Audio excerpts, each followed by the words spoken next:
Hello friends, স্বাগত জানাচ্ছি তোমাদের প্রত্যেককেই আরও একটি নতুন ভিডিওতে। যেমনটা তোমাদেরকে জানাবো, যারা বাঁকুড়া বিশ্ববিদ্যালয়ের আন্ডারে 2024-26 সেশনে পিজিতে অর্থাৎ এমএ, এমএসসি, এলএলএম ইত্যাদি কোর্সে অ্যাডমিশন নেওয়ার জন্য অ্যাপ্লিকেশন করেছ, তাদের মধ্য থেকে যে প্রভিশনাল মেরিট লিস্ট, সেই প্রভিশনাল মেরিট লিস্ট কিন্তু প্রকাশিত হয়েছে। তো সেই প্রভিশনাল মেরিট লিস্টে কাদের কাদের নাম রয়েছে কীভাবে দেখবে। আরেকটা কথা তোমাদেরকে জানিয়ে রাখি, যারা বাঁকুড়া ইউনিভার্সিটির আন্ডারে পিজিতে ফর্ম ফিল আপ করেছ অথচ অ্যাপ্লিকেশনের যে ফর্ম, সেই অ্যাপ্লিকেশন ফর্মটা এখনও সেভ করোনি বা প্রিন্ট আউট বের করোনি, তারা অবশ্যই অ্যাপ্লিকেশনের ফর্মটা সেভ করে নেবে বা প্রিন্ট আউট বের করে দেবে। তো সেটা নিয়েও আলোচনা করব, তাই অবশ্যই সম্পূর্ণ ভিডিওটা দেখো। আর ভিডিও শুরু করার আগে বলবো, চ্যানেল নতুন থাকলে অবশ্যই চ্যানেলকে সাবস্ক্রাইব করে সঙ্গে থাকবে, আর যারা অলরেডি সাবস্ক্রাইব করে রেখেছো তাদের অসংখ্য ধন্যবাদ। তো আমরা প্রথমেই শুরু করছি যে বাঁকুড়া ইউনিভার্সিটির যে প্রভিশনাল মেরিট লিস্ট, সেই প্রভিশনাল মেরিট লিস্টে কাদের কাদের নাম রয়েছে। তো বাঁকুড়া ইউনিভার্সিটির যে প্রভিশনাল মেরিট লিস্ট, সেই মেরিট লিস্টে নাম আছে কিনা দেখার জন্য আমরা প্রথমে বাঁকুড়া ইউনিভার্সিটির যে পিজি অ্যাডমিশন পোর্টাল রয়েছে, সেই পিজি অ্যাডমিশন পোর্টালে চলে যাব। তারপর এখানে আমরা আগের মতোই link for PG admission portal, তার ডান দিকে যে এন্টার অপশান রয়েছে, আমি এই যে লিঙ্কটা এটা অবশ্যই ডেসক্রিপশন বক্সে দিয়ে রেখেছি। ভিডিওটা দেখা শেষ হয়ে গেলেই সেই লিঙ্ক থেকে সরাসরি কিন্তু এই পেজে আসতে পারবে। এখানে আসার পরে এন্টার অপশানে যখনই তোমরা ক্লিক করবে, দেখবে তোমাদের সামনে এরকম একটি পেজ চলে আসবে আগের মতোই।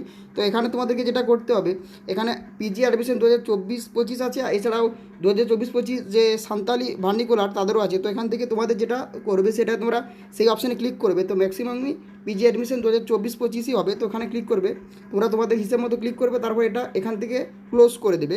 তারপরই দেখো এখানে তোমরা বাঁ দিকে দেখতে পাবে, এখানে প্রভিশনাল মেরিট লিস্টের অপশান কিন্তু রয়েছে লিস্ট প্যানেলের জায়গাতে। তো এখানে দেখো প্রথমে রয়েছে provisional merit list group A, এছাড়া provisional merit list group B রয়েছে। তো গ্রুপ এ, গ্রুপ বি কী বলছি, এছাড়াও আছে প্রভিশনাল মেরিট লিস্ট, এখানে ল আছে, master of arts in journalism and mass communication আছে, লাইব্রেরিয়ান ইনফরমেশন সায়েন্স রয়েছে। অর্থাৎ এখানে গ্রুপ এ বলতে বোঝায় যারা বাঁকুড়া বিশ্ববিদ্যালয়ের আন্ডারে গ্র্যাজুয়েশন পাস করেছো, অর্থাৎ বাঁকুড়া বিশ্ববিদ্যালয়ের আন্ডারে কোনো একটা কলেজ থেকে তোমরা গ্র্যাজুয়েশন পাস করেছো, তারা হচ্ছে গ্রুপ এ। অর্থাৎ যাদের হোম ইউনিভার্সিটি বাঁকুড়া ইউনিভার্সিটি, তারা হচ্ছে গ্রুপ এ। আর গ্রুপ বি হচ্ছে যারা অন্য কোনো ইউনিভার্সিটিতে, অর্থাৎ অন্য কোনো ইউনিভার্সিটির আন্ডারে, অর্থাৎ বাঁকুড়া ইউনিভার্সিটি ব্যতীত অন্য কোনো ইউনিভার্সিটি থেকে গ্র্যাজুয়েশন পাস করেছো, তারা হচ্ছে গ্রুপ বি। অর্থাৎ বাঁকুড়া ইউনিভার্সিটি ব্যতীত অন্য কোনো ইউনিভার্সিটির আন্ডারে কোনো একটা কলেজ থেকে গ্র্যাজুয়েশন পাস করার পর বাঁকুড়া ইউনিভার্সিটিতে পিজিতে ফর্ম ফিল আপ করেছো, তারা হচ্ছে গ্রুপ বি। তাহলে গ্রুপ এ, গ্রুপ বি এখানে কিন্তু বোঝা গেল। তো এখান থেকে এছাড়াও যারা লয়ের জন্য অ্যাপ্লিকেশন করেছে, অর্থাৎ এলএলএমে, এছাড়া math journalism and math communication and librarian information science, তাদের গ্রুপ এ, গ্রুপ বি একটাতেই আছে। বাকি অন্যান্য সাবজেক্টের ক্ষেত্রে কিন্তু গ্রুপ এ, বি আলাদা আলাদা ভাগ করে দেওয়া আছে। তো এখান থেকে গ্রুপ এ এবং গ্রুপ বি কী বললাম, তো এখান থেকে তোমাদের যেটা সেটা তোমরা সেই অপশানটাতে ক্লিক করবে। যদি গ্রুপ এর ক্যাটেগরির মধ্যে তোমরা পড়ো তাহলে গ্রুপ এ, আর যদি গ্রুপ বি ক্যাটেগরির মধ্যে পড়ো সেক্ষেত্রে গ্রুপ বি। তো এখান থেকে আমি গ্রুপ এ অপশানটাতেই ক্লিক করছি, অর্থাৎ হোম ইউনিভার্সিটি যারা ক্যান্ডিডেট রয়েছে। এখানে দেখো প্রথমে বাঁ দিকে তোমরা সাবজেক্ট দেখতে পাবে, অর্থাৎ এখানে তোমাদের সমস্ত সাবজেক্টগুলো আছে। তো আর এখানে দেখবে ডান দিকে প্রত্যেকটা এখানে কাস্ট অনুযায়ী আলাদা আলাদা আছে। এখানে প্রথমে দেখতে পাচ্ছ জেনারেল আছে, এছাড়া SC, ST, OBC, OBC B, EWS আছে, এছাড়া পিএইচ আছে। অর্থাৎ এখান থেকে তোমাদের যেটা সেটাই কিন্তু তোমরা এখানে ভিউ অপশানটাতে নিচে ক্লিক করতে হবে। জেনারেলের যে লিস্ট রয়েছে সেই জেনারেলের প্রত্যেকেই নাম থাকবে অবশ্যই। আর SC, ST, OBC, OBC B থেকে যারা রয়েছে তাদেরও কিন্তু আলাদা আলাদা থাকবে। তো এখান থেকে তোমাদের যেটা, তোমরা যে এখানে ক্যাটেগরির যে লিস্ট দেখতে চাও, সেই ক্যাটেগরির যে ওখানে ভিউ অপশান রয়েছে, ধরো সাপোজ আমি এখানে বেঙ্গলি, এখানে জেনারেলের যে লিস্ট, মেরিট লিস্ট প্রভিশনাল সেটা দেখতে চাই, সেই কারণে আমি বেঙ্গলি যে জেনারেলের নিচে যে ভিউ অপশান রয়েছে, এই ভিউ অপশানটাতে ক্লিক করবো। তোমরা তোমাদের হিসেব মতো কিন্তু অপশানটাতে ক্লিক করবে। তো যখন ভিউ অপশানে তোমরা ক্লিক করবে, দেখবে তোমাদের সামনে কিন্তু পরবর্তী একটা লিস্ট কিন্তু ওপেন হয়ে যাবে। এখানে কিন্তু তোমরা দেখতে হবে এখানে প্রত্যেকের নাম রয়েছে, যারা অ্যাপ্লিকেশন করেছ কমপ্লিটভাবে তাদের প্রত্যেকেরই কিন্তু এখানে নাম থাকবে অবশ্যই। তো এখান থেকে তোমরা তোমাদের নামটা অবশ্যই মিলিয়ে নেবে। তো এখান থেকে বিশাল বড় লিস্ট, যদি তোমাদের এটাকে সার্চ করতে অসুবিধা হয় তাহলে তোমরা এখান থেকে কিন্তু অবশ্যই সার্চ করে নিতেও পারবে তোমাদের নাম। এখানে দেখবে থ্রি ডট বা এখানে লাল রঙের অ্যারোর যে অপশান রয়েছে, এখানে ক্লিক করবে, তারপর এখান থেকে দেখবে এখানে সার্চের অপশান তোমরা পেয়ে যাবে। অর্থাৎ ফাইন ইন পেজ এই অপশানটাতে তোমরা ক্লিক করে এখানে তোমাদের যে নাম, সে নামটা তোমরা যদি লেখো তাহলে দেখবে এখান থেকে কিন্তু চলে আসবে, তোমরা সার্চ করতে পারবে। এইভাবে কিন্তু তোমরা চাইলে সার্চ করে নিতে পারো, কিংবা এখান থেকে তোমাদের অ্যাপ্লিকেশন নাম্বার অনুযায়ী কিন্তু মিলিয়ে নিতে পারবে। তো এইভাবে কিন্তু তোমার সাবজেক্ট ওয়াইজ বা তোমার যে কাস্ট বা তোমার যে ক্যাটেগরি ওয়াইজ তোমরা কিন্তু দেখে নিতে পারবে। প্রত্যেক সাবজেক্টের কিন্তু দেওয়া আছে এখানে। যারা অ্যাপ্লিকেশন করেছিলে কমপ্লিটভাবে তাদের প্রত্যেকেরই নাম থাকবে।